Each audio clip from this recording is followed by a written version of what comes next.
সম্মানিত দর্শক, আমি এই মুহূর্তে চলে এসেছি একটি গাছের কাছে। আপনারা দেখতে পাচ্ছেন এই যে একটি গাছ,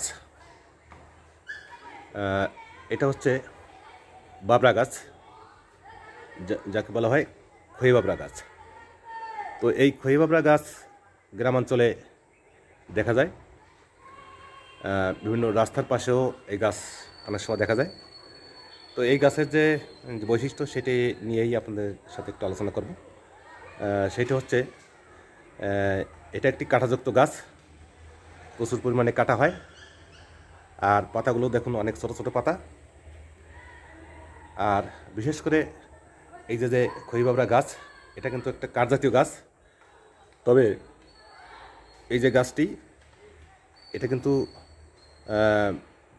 খুব কম সময়ে এটা বড় হয়ে যায়, খুব দ্রুত বৃদ্ধি পায় এই গাছ। এই গাছ বিশেষ করে অযত্নেই এই গাছ সাধারণত বেড়ে ওঠে, এর কোনো বিশেষ কোনো যত্ন নেওয়া লাগে না। আর এই যে গাছ, এটা হচ্ছে ফাল্গুন চৈত্র মাসে এর ফল আসে, অর্থাৎ এটা পেঁচানো পেঁচানো জিলেপির মতো দেখতে অনেকটা। তো এর যে ফল হয়, সেই ফলটি আসলে আমরা ছোটোবেলায় শৈশবে এটা অনেক খেয়েছি। অনেক গাছ থেকে তুলে আমরা অনেকে এটা খেয়েছি।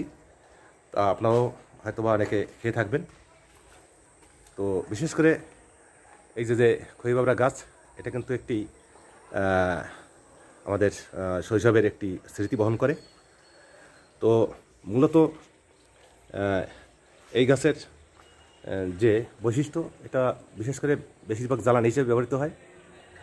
আর এটা যদি দীর্ঘদিন হয়ে যায়, এটা অনেক সময় কাঠ হিসেবে, ফার্নিচার হিসেবে ব্যবহার করা হয়।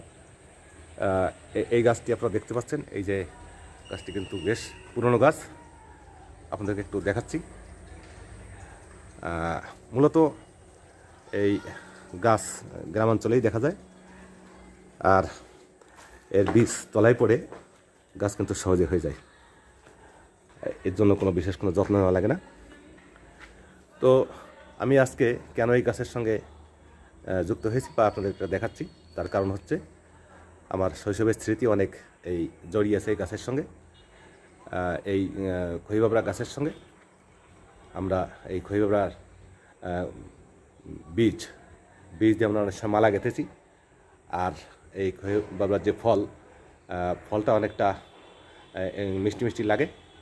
তো এই ফল যখন পেকে যায়, অনেকটা সাদার ভেতরতে কিছুটা লাল লাল হয়ে যায়, লালচে হয়ে যায়। তো এই ফলগুলো গরমের সময় খেলে অনেক সময় গরম কেটে যায়। এর একটা বিশেষ উপকারিতার দিক রয়েছে। তো আপনারা অবশ্যই এই গাছ চিনে থাকবেন, লক্ষ্য করবেন যে আপনার বাড়ির পাশে অথবা রাস্তার পাশে এই গাছ একটু খেয়াল করলে দেখতে পাবেন। তো বন্ধুরা, এতক্ষণ আমার সঙ্গে যুক্ত হয়েছেন, আমি সকলকে ধন্যবাদ জানাচ্ছি। সবাই ভালো থাকবেন, সুস্থ থাকবেন। দেখা হবে কোনো এক নতুন ভিডিওতে। আর এই ভিডিওটি যদি আপনাদের ভালো লেগে থাকে, তাহলে একটি সাবস্ক্রাইব করতে ভুলবেন না। তো আপাতত বিদায় নিচ্ছি, ধন্যবাদ।